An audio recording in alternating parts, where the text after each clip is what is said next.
be taking a look at the Series 2 Berserker Predator from the new NECA Predators toy line. Now this is the second Berserker Predator that we've gotten, affectionately referred to as Mr. Black. And this is a much nicer representation of how Mr. Black looked in the movie. Obviously, I got the first one, I'll do a side-by-side comparison here in a second. But as you can see, he's got an open face, no mask covering him up, with the really cool screaming pose. I love the way that looks. Flip around here on the back, and it says that the Berserker Predator is the ultimate hunter. Born with superior physical abilities and intelligence, he was the youngest Yautja to ever kill a xenomorph and reach Youngblood status. Considered a prodigy among his clan, he quickly rose to almost legendary warrior status, achieving more kills than any predator of his generation. As a predator of the honored class, the Berserker Predator became a leader of his own hunting clan, consisting of only himself and two Youngblood predators, the Tracker Predator and the Falconer Predator. And as you can see the other three figures in Series 2. Flip it around here, back on the front. And I love the coloring on this. And one thing that I have discovered,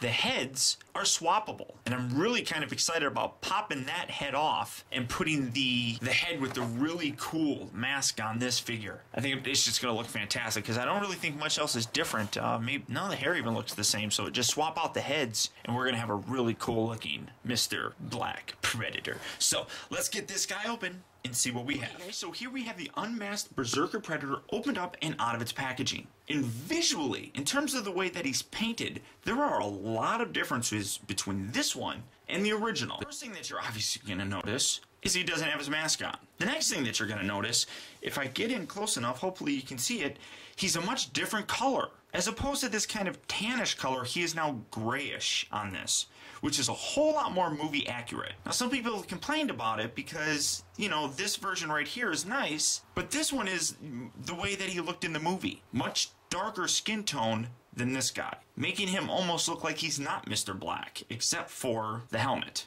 Now setting him off to the side for right now. Now I do use clear figure stands. If you're interested in picking some of these up, message me and I'll let you know where I got them. Because he does have a hard time kind of standing. You do have to get certain things positioned just properly in his legs to get him to stand, and it's difficult. Believe it or not, it's actually difficult to get him to stand. So this stand really comes in handy. He does come with the removable blade, but I'm actually leaving the little rubber bands on here so I don't lose this because that's really small. That's one thing that I do kind of wish that he had. I wish he would have came with a much longer sword. Would have been more accurate to the movie and probably would have made him look a lot more badass. Just an overall gorgeous looking figure. The face itself, so wicked, so gnarly. I mean, I hate to use a word that most people don't know, but I mean, just look at the detail on there, and it's gross. I love it. It's so fantastic. The hair is the exact same with the red and the silver, so you're not getting anything really different with that. But just the body looks the same in terms of what he's wearing. It's just the skin tone is this gray color as opposed to the flesh tone, I suppose you could say. Again, really nice, kind of a metallic look into the boots. It's hard to tell, but trust me, it is there. Now, one thing that you could probably do, I'm going to take this guy, you pull his head off, come around here to this guy, pull his head off, because the heads are removable. And you can take it, and you can put it in there, and now that looks pretty nice. I mean, with the hair being the same, the only thing that you're going to notice is that up on here, where the actual flesh is, it is more in tone with the original figure. But that's not that bad. I mean, you can see that there is a difference in the paint. And even the detail, you can see that the detail on this head here is just so much better. But if you wanted to have your Mr. Black with the mask on, here you go. Still doable and just really cool looking. Just an absolutely gorgeous looking figure and a very nice update to the original itself. In terms of articulation, he does have posability in his head. You get a left and right, left, up, down, all that fantastic stuff. It's on a ball joint. His gun here does move up and down and left to right, and it actually looks like you could probably remove this whole piece. I'm not going to, but you probably could because it doesn't really appear like it's permanently attached. Moves in and out at the arms, except they're very stiff. Rotates here at the elbow, bends at the elbow, posability via a ball joint in the wrist, in and out here, and then this elbow here, it won't pop. The joint is stuck, and that's one of the problems that I've had with these Series 2 figures, that some of these joints don't want to move.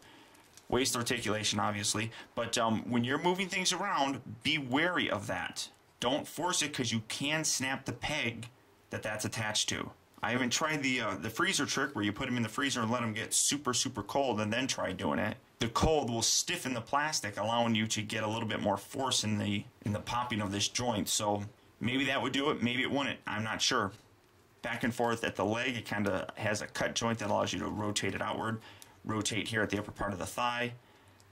That knee's stuck. And that knee's stuck. Neither of the knees want to bend on me. I know they do, so I'm definitely going to have to try the freezer trick. They rotate, and then the feet also rotate. You get some posability here going back and forth, but because of the boot, you're pretty much stuck. So he is difficult to pose. Maybe it's because I can't get the knees to pop. So these stands do come in handy. Just peg it in there and it holds them on there a whole lot nicer. And there he is next to his masked version. Both are fantastic pieces, and I would honestly recommend picking up both of them, even if it's just to take the head off of this guy every now and then and pop them on this guy's body. But at any rate, they're both fantastic looking figures. So as I said, I do highly recommend both of them, and I really think that anybody who's a Predators fan will enjoy both figures. So until next time, guys, I want to thank you for tuning in. This has been Optibotimus. I'll talk to you later.